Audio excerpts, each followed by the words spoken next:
Welcome back to my channel, guys. And yes, you guessed correctly.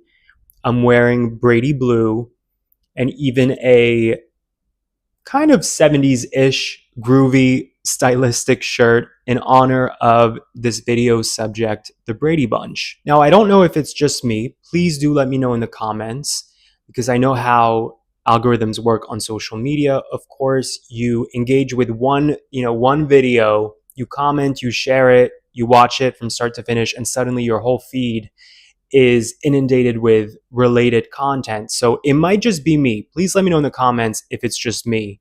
But lately, the past month or two, my Instagram feed has been littered with Brady Bunch content, specifically from the Brady Bunch movie. I've never heard of a George Glass at our school. That's because he's a transfer student. He came in the last week of school. He's really good looking, and he thinks I'm super cool. Sure, Jan. Now, I had never seen the movie. I've, of course, seen the iconic show because when I was growing up, they had reruns on what channel was it on? Was it Turner Classic Movies, TCM? I don't even remember. Maybe ABC Family. One of those like old school family channels. They would always show reruns of, it was TV Land? Anyway, they would show reruns of the Brady Bunch show, which ran from 1969 to 1974. There were only 5 seasons of this show. The Brady Bunch is the classic American sitcom, all about a blended family, basically. A father with 3 boys, a mother with 3 daughters, and they come together as a family, and it has all your typical themes of a family sitcom. And interestingly, upon doing research for this video, turns out the Brady Bunch wasn't even that popular when it was airing. Again, it only lasted 5 years. It was never a huge ratings hit, and critics panned the show because even at the time, people felt that the show was unrealistic and like too sort of la la landish, too sort of idealistic or utopian of American families, that it felt out of touch even at that time for the 70s. And yet since the show's airing, the Brady Bunch has had such a iconic sort of television path and a resurgence essentially through these reruns for decades, as well as an onslaught of revivals through the Brady Bunch movie. There were several movies, actually. There was a variety show. So anyway, as mentioned, there are all these clips on Instagram and all these memes that I see specifically from the movie, which is in itself, the Brady Bunch movie, a parody of the sitcom from the 70s. So I finally watched the movie this past weekend out of pure curiosity. And it's a cute, campy, kitschy movie from the 90s if you're into that kind of thing.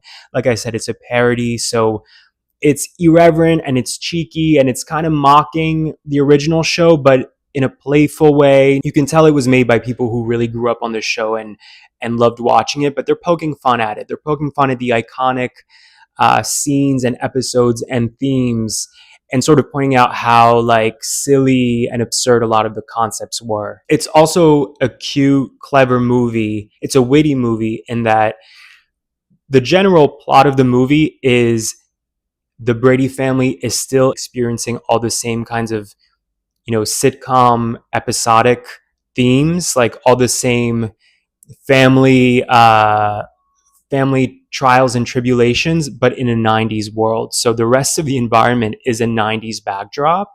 And yet there's this elephant in the room, which is that the Brady family is very much stuck in the 70s, and yet they seem to not be aware of it. So it's like the elephant in the room. Everybody else is aware. All the neighbors are like, what's up with that family? Like, why do they dress like that? Why do they talk like that? And in that way, it's ironic, and it's, again, very campy and witty. So anyway, social media led me to this movie, and I watched it, and then it got me curious about the history of the Brady Bunch and sort of the folklore around it. And all that led me to Robert Reed, who plays the father, Mike Brady. And I remember when I used to watch the Brady Bunch as a kid, so I guess in the late 90s, early 2000s, I always thought he was this like beautiful, attractive man. It turns out Robert Reed was a closeted gay man during his lifetime, and how ironic that he was playing this like all-American father figure on the Brady Bunch, and behind closed doors he was grappling with this huge secret which was that he was actually a gay man. Despite playing this jolly, agreeable, traditional father and husband on TV, it turns out his life was very different in reality, and that Robert Reed kind of lived a tragic life. Now, was it purely because he was gay? There's no way for us to know, but Florence Henderson, who played his wife, who played the mother and wife on the Brady Bunch, has spoken about this tremendously since Robert Reed's death, and she has very much indicated that he was struggling with this huge piece of his identity and that it caused him to constantly be angry at the world and unhappy with his role on the Brady Bunch, notably, but also just people around. If you dig into this, it's pretty interesting that he was allegedly kind of a diva on set and very difficult to work with and very quick to have outbursts. Henderson told ABC News in 2000, here he was, the perfect father of this wonderful little family, a perfect husband.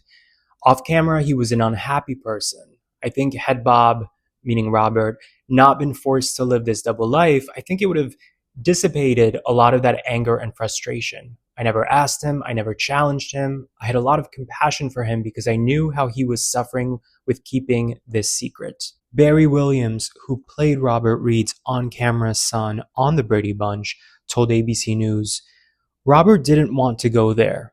I don't think he talked about it with anyone. I just don't think it was open for discussion, period. Had it ever come out that Robert Reed was gay, it probably would have caused the demise of the show.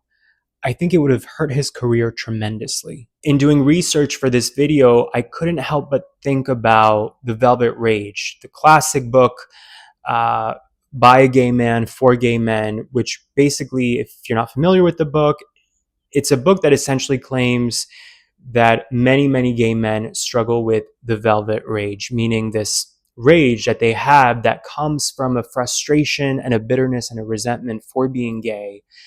And it comes out through anger at random events that aren't on the surface related to sexuality or being gay, but this anger that's always sort of bubbling inside of so many gay men. You have to remember too that there are gay men today in 2026 at the time that I'm making this video who are down low, discreet. There are men for sure in Hollywood. I'm not here to out anybody, but there's a ton of names in Hollywood and in the entertainment industry that people constantly talk about saying that guy is definitely going to come out in the next, couple years, 5 years. So for this to still be a phenomenon, the DL discreet thing, imagine in the 70s, 50 something years ago, how much tougher it must have been half a century ago for these men and women to have to live like a double life, basically. I found this clip of Florence Henderson from the Brady Bunch talking about how she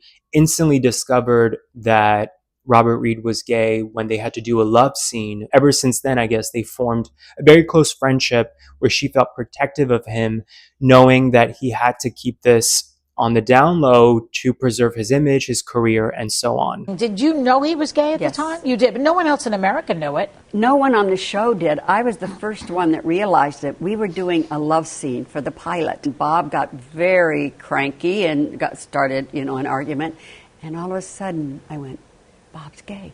Why? What made you think that? I could just tell. He was very nervous about looking good on that love scene. I had so much compassion for Bob to think he was playing the father of the world, and he had to be in this closet. It's tough. I think it made him very cantankerous, and because he was tense. He had so much anxiety about that. Now, I mentioned earlier how ironic it is that Robert Reed was playing this wholesome all-American father and husband while being, in real life, a gay man, but it gets even more ironic because not only was he a gay man, but he was actually a gay man who was HIV positive. Robert Reed died in the early 90s of colon cancer, but years after that, it was discovered that on his death certificate, the cause of death was mentioned to not just be colon cancer, but HIV complications. And that's when it actually came out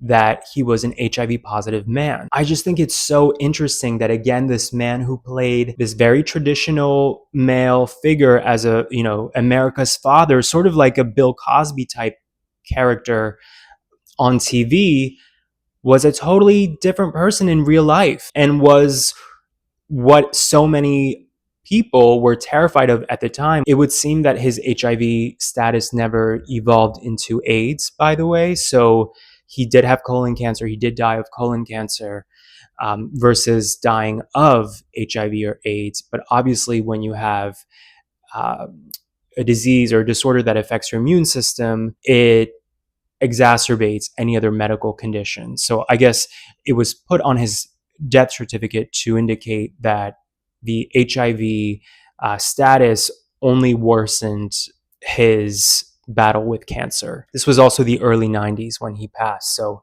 totally different time in terms of, access to medication and treatments for HIV.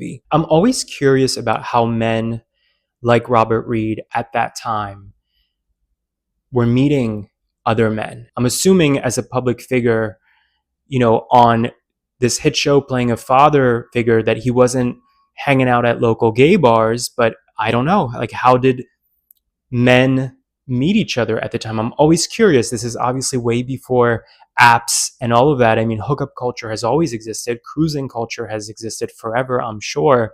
But I got really curious about that. Like, it's one thing to live a double life and to be living with that stigma as a gay man, a closeted gay man. But on top of that, right, to be a public figure, and not just any public figure, but you're playing, this Americana wholesome father and husband on TV. I just find it fascinating. And I wonder what that must have been like for him, also knowing that he had to still maintain this image in order to pay his bills, right? It's his career. There are so many of these men who I wish as a kid, seeing them on TV or hearing their music, like Ricky Martin, I wish as a kid I had known that they were gay. Because as a child, seeing these beautiful men on TV, it would have been so impactful to know that a man like that, a man like this other guy, that they could all be just like me. It would have been so powerful. And it's such a shame that so many of these men felt compelled to wear a mask for so long in the public eye. Let me know what you think in the comments about all of this, whether it's about Robert Reed, the Brady Bunch. Did you ever watch the Brady Bunch? Let me know in the comments your thoughts, and I'll catch you next time.